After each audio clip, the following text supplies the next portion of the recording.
குடியரசுத் தலைவருக்கு ஆளுநர் அனுப்பிய மசோதாக்களுக்கு தாங்களே ஒப்புதல் அளிப்பதாக உச்சநீதிமன்றம் தீர்ப்பு. வேந்தர் பதவியில் இனி ஆளுநர் நீடிக்க முடியாது என தமிழக அரசின் வழக்கறிஞர் வில்சன் பேட்டி.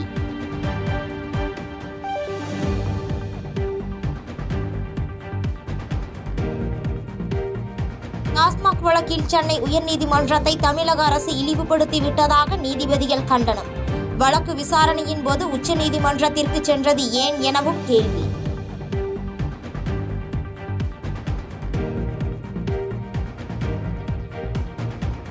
ஆண்களுக்கும் இலவச பேருந்து கிடைக்குமா என சட்டப்பேரவையில் கேள்வி. எதிர்காலத்தில் அரசு நிதி நிலைமை சீராக இருந்தால் அறிக்கை வெளியிடப்படும் என அமைச்சர் சிவசங்கர் பதில். ஆண்களுக்கு பொறுத்தவரை இலவச பயணம் என்கின்ற அந்த ஆர்வம், உங்களுடைய ஆர்வம் வரவேற்கத்தக்கது. இருந்தாலும் இதுவரை ஒடுக்கப்பட்டவர்களாக இருக்கின்றவர்கள் பெண்கள் அவர்களுடைய வாழ்க்கையிலே முன்னேற்றம் தர வேண்டும் என்பதற்காக தான் மாண்பு முதலமைச்சர் அவர்கள் அவர்களுக்கு விடியல் பயணம், கலைஞர் உரிமை தொகை போன்ற திட்டங்களை தந்து வாழ்க்கையில் சமநிலை வருவதற்கு தந்தை பெரியார் அவர்கள் காட்டிய வழியிலே பணியாற்றிக் கொண்டிருக்கிறார்கள். எதிர்காலத்தில் அரசினுடைய நிதிநிலை சீராகின்ற பட்சத்தில் இவையும் கருத்தில் எடுத்துக் கொள்ளப்படும் என்பதை தெரிவித்துக் கொள்கிறேன். பங்குனி உத்திரத்தையொட்டி பழனி மலைக்கோயிலில் ஏப்ரல் 11 முதல் 3 நாட்களுக்கு கட்டண தரிசனம் ரத்து. சட்டப்பேரவையில் இந்து சமய அறநிலைத்துறை அமைச்சர் சேகர் பாபு அறிவிப்பு.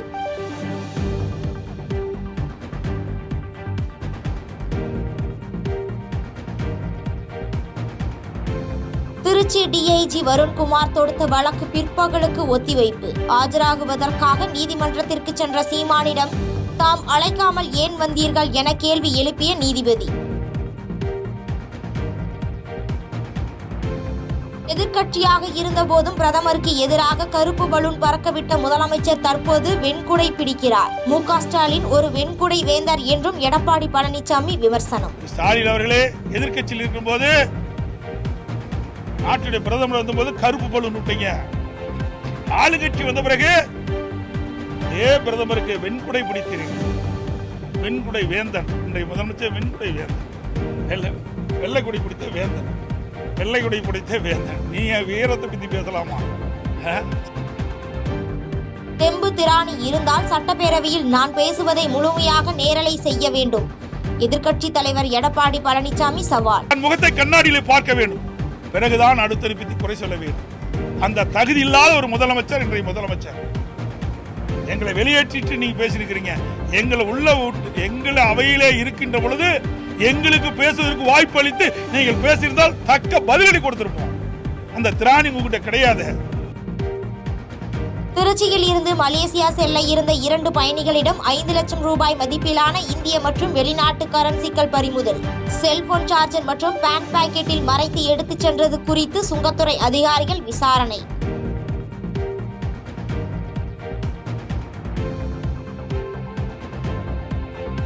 நாமக்கல் மாவட்டம் தேவராயபுரத்தில் சூறைக்காற்றுடன் பலத்த மழை. 2000க்கும் மேற்பட்ட வாழை மரங்கள் சேதமடைந்ததால் விவசாயிகள் வேதனை.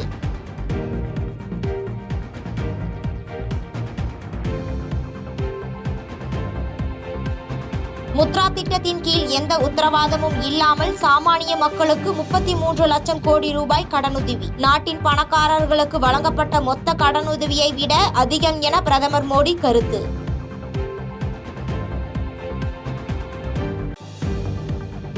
ஆளுநர் கிடப்பில் போட்டிருந்த தமிழ்நாடு அரசின் 10 மசோதாக்களும் சட்டமாக செயல்பாட்டுக்கு வந்துவிட்டன. ஆளுநரின் காலதாமதத்தை கருத்தில் கொண்டு உச்சநீதிமன்றம் வரலாற்று தீர்ப்பு.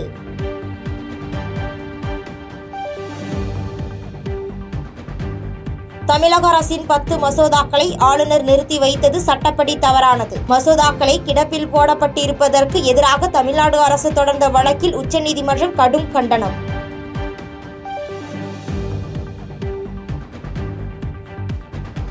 சட்டப்பேரவையால் ஒப்புதலுக்கு அனுப்பப்பட்ட மசோதாவை குடியரசுத் தலைவருக்கு அனுப்ப முடிவு செய்தால் ஆளுநர் 1 மாதத்திற்குள் முடிவு எடுக்க வேண்டும். ஆளுநர் ஒருமுறை நிராகரித்த மசோதா மீண்டும் நிறைவேற்றப்பட்டு ஒப்புதலுக்கு வந்தால் அதனை குடியரசுத் தலைவருக்கு ஒதுக்க முடியாது எனவும் உச்சநீதிமன்றம் திட்டவட்டம்.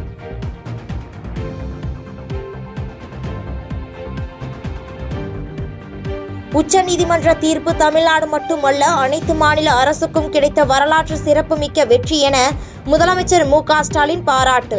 மாநிலத்தில் சுயாட்சி, மத்தியில் கூட்டாட்சி என்று தமிழ்நாடு தொடர்ந்து போராடும் என்று சட்டப்பேரவையில் உறுதி.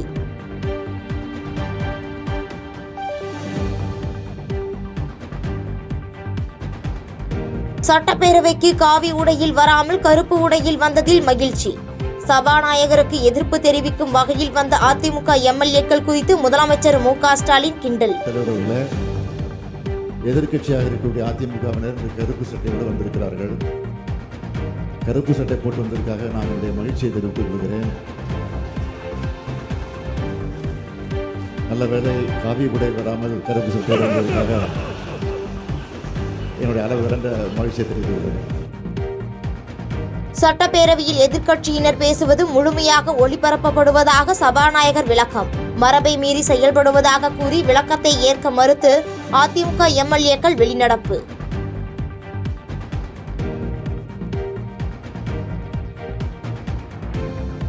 தன் மீதும் குடும்பத்தினர் மீதும் அவதூறு பரப்பியதாக டிஐஜி வருண்குமார் தாக்கல் செய்த வழக்கு. திருச்சி ஒருங்கிணைந்த நீதிமன்றத்தில் ஆஜரானார் நாம் தமிழர் கட்சியின் ஒருங்கிணைப்பாளர் சீமான்.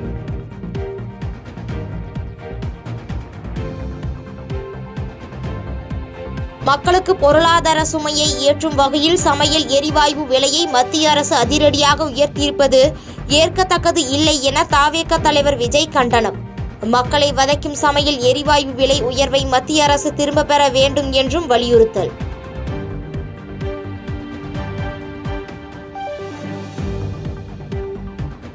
குடியரசுத் தலைவர் திரௌபதி முர்முவுக்கு போர்ச்சுகலில் சிவப்பு கம்பள வரவேற்பு.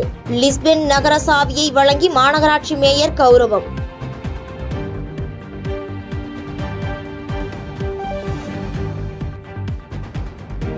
ஜெய்ப்பூரில் இருந்து 225 பயணிகளுடன் மும்பை வந்த இண்டிகோ விமானம் அவசரமாக தரையிறக்கம். வெடிகுண்டு மிரட்டலை அடுத்து தனி இடத்திற்கு விமானத்தை கொண்டு சென்று பரிசோதித்த அதிகாரிகள். பாதகம் செய்பவரை கண்டால் நாம் பயம் கொள்ளலாகாது பாப்பா. மோதி மிதித்துவிடு பாப்பா, அவர் முகத்தில் உமிழ்ந்துவிடு பாப்பா. அண்மை செய்திகளை உடனுக்குடன் தெரிந்து கொள்ள இணைந்திருங்கள் எம் நாடு தொலைக்காட்சியுடன்.